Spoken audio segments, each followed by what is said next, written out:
Hello all, if you are new, my name is Marin. Welcome to another reading vlog. This is not going to be a themed vlog. I will be doing some more themed vlogs throughout the course of March, but this one is not one of them. This one I just want to kind of use this week to get a little bit of a head start on my March TBR. So I'm hoping to get to a couple of books in this vlog, maybe more. We'll kind of see how it goes. The one that I am going to be starting with is What You Leave Behind by Wanda M. Morris. This is a thriller and it follows a woman named Dina who is a lawyer. Her life kind of falls apart. She gets fired from her job. Her husband divorces her, so she moves back home to her small town in Georgia, and she stumbles upon this man who threatens her with a shotgun and tells her that he wants her to leave his land and to tell everyone else that he is not interested in selling this land. Of course, that's not why Dina's there. She just kind of was going for a walk and found him. But a few days later, that man disappears, and that kind of pulls her into this mystery. So it says, basically, shortly after he disappears, his very expensive property is quickly put up for sale. Curious Dina digs into his disappearance and finds a family legacy at risk. What starts out as a bit of curious snooping turns into the unraveling of a deadly game of illegal land grabs and property redevelopment in poor and rural communities. Dina needs help and soon finds it in a close but unlikely source as she tries to stop the sinister forces at work after she becomes the next target. So pretty much like right out the gate, she starts getting followed by this car. She does not know who is driving the car. There is going to be a little bit of a second chance romance aspect with an old flame who I believe is the person that's going to help her, as mentioned in the summary. And yeah, I am enjoying this so far, but I don't really have any other thoughts than that. It is definitely still kind of in the setup. We are kind of working to figure some things out, and yeah, I'm interested to see where it goes. The first book that I read by this author was a Literally Dead book club pick, and that was All Her Little Secrets. I believe I gave that one 3 or 3.5 stars, so we'll see where this one falls, but this will be the first book that you're going to hear about in this vlog, so I will come back and chat with you in a little, once I get to the halfway point, I think, and let you know how things are going. Okay, y'all, I have finished What You Leave Behind, and I really liked this one. I'm giving this 5 stars, which surprises me because her first book was like a 3-star, but I saw the potential. This one just really worked for me. It's not working for everybody, but for me, I really, really liked this one. So I flew through this in a couple of days, so I apologize for not doing like a mid-book update, but there was something very compelling about the story in this book. So I talked about it very briefly. We're following Dina. Dina gets caught up in like a missing persons case of this brother and sister duo. The sister has been killed under mysterious circumstances. The brother just mysteriously disappears, and the land that he swore he was not going to sell has since been sold.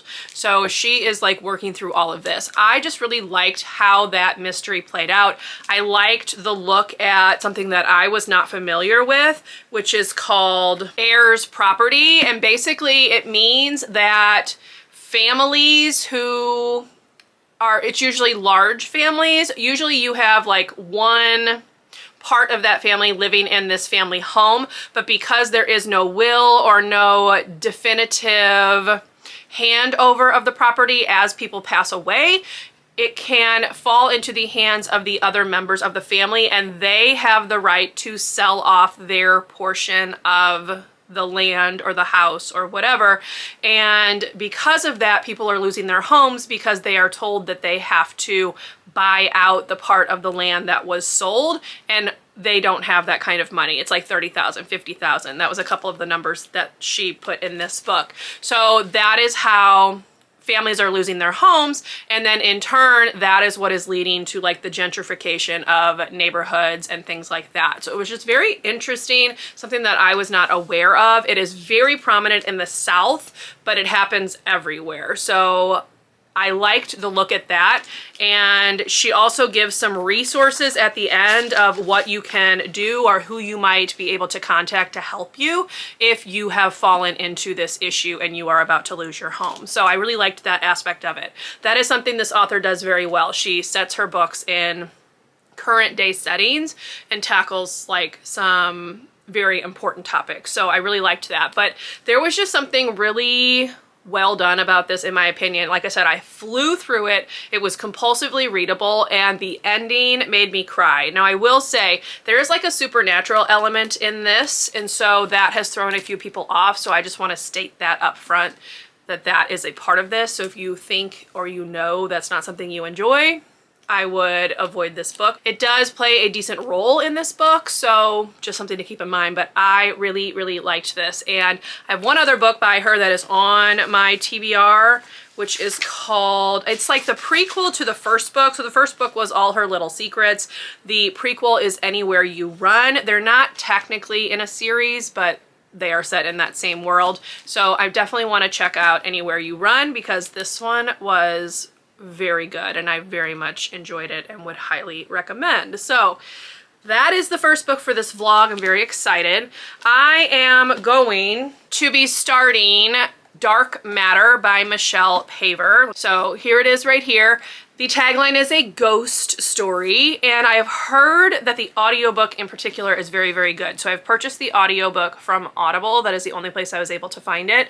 A friend of mine recommended this to me and said she just really, really enjoyed the audio. It's very atmospheric and it has decent reviews. I don't know that this is necessarily a super popular book that many others have read. I've never heard it mentioned on BookTube. As I said, this came from a real life friend, but yeah, I'm looking forward to reading this and I will chat with you about it once I get to the halfway point and see how it's going.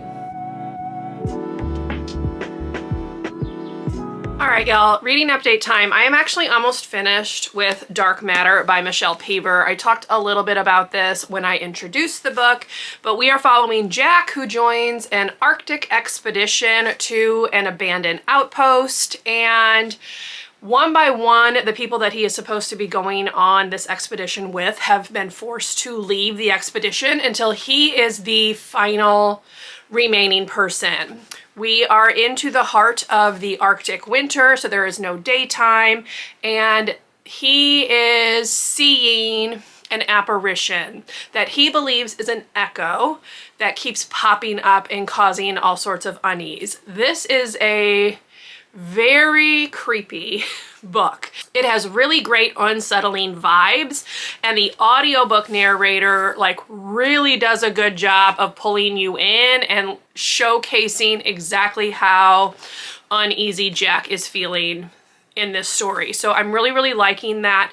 It's haunting. That's a good word for it, which makes sense because it is a ghost story, but I'm really enjoying this. I'm definitely going to have this done within the next 45 minutes probably. My audiobook says I have like an hour left. I'm getting ready to head to the grocery store, so I'm going to listen while I'm at the grocery store, and I will be able to come back and give you full thoughts on this, but it is definitely creepy and I'm really enjoying it. So we'll see what my final rating ends up at. It's going to be at least a 4 because the vibes are first rate. This is a book that I would not have found if not for my friend's recommendation, so shout out to her. And yeah, I'm very curious to see how this is going to end because it is definitely unsettling and makes you very uneasy, so I'm here for that. All right, I have finished Dark Matter and I really, really liked this one. I'm giving this one 5 stars too. I can't think of the last vlog that I had 2 5-star reads in the same vlog. It's been a while. I've actually been doing pretty well with 5 stars. Like, not a ton of them, but I've had at least 2 every month so far. And this month I have had 3 because I also read The Frozen River and gave that one 5 stars. So March is off to a good start. This was so atmospheric. It had this amazing sense of uneasiness about it, and it was like the dread that the main character was feeling just like poured off the page. The audio narration just did a phenomenal job of letting you feel like the depths of his dread. It's a very isolated setting. So we're following him as he kind of slowly starts to descend into a bit of madness, but there is a supernatural element with the ghost and what's going on with that, and it's very well done. I really, really liked this one. The vibes were first rate, absolutely amazing. So 5 stars for this one. Also, there is a dog, Itzhak, in this book, and you gotta love an animal sidekick of sorts. The main character, Jack, starts out not liking dogs at all, and by the end, him and Itzhak are like BFFs. It's great. So I liked that aspect as well. But yes, highly recommend this one. I really have not heard anyone talk about this, but definitely check it out if it sounds at all like something you would enjoy, because I thoroughly enjoyed this one.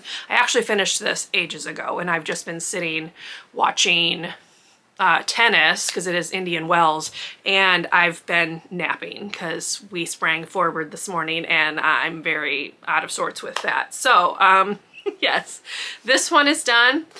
Let's do a little recap. I'm also going to give you a sneak peek of a book that I also read this week, but which will be in another vlog. So let's take a look at that. So as you saw, I read What You Leave Behind and gave 5 stars. I just talked about Dark Matter, but I also read a novel love story this week. This one will be featured in my buzzword vlog, which is the vlog that's going to go up after this one. So you can stay tuned to hear my thoughts on this one.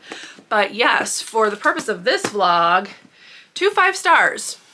And I'm very excited about that because, as I said, that doesn't happen very often. So anyway, I know this was very low-key, chill. I didn't have a ton to say while I was in the midst of reading the books, but this one definitely hit my kind of women's fiction slash thriller-ish vibes with the main character. I really, really liked her.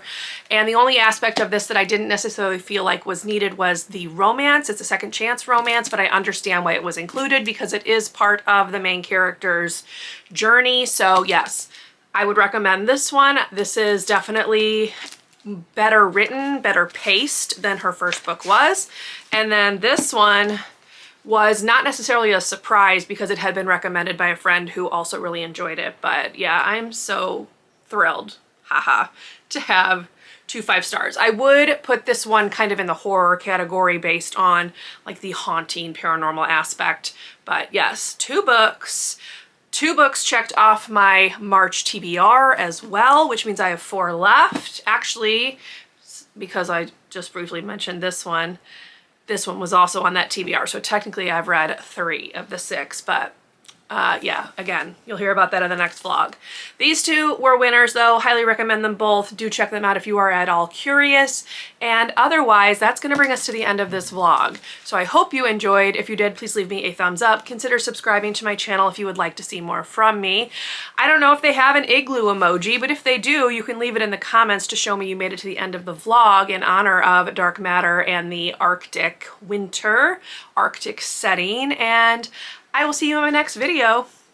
Bye, everyone.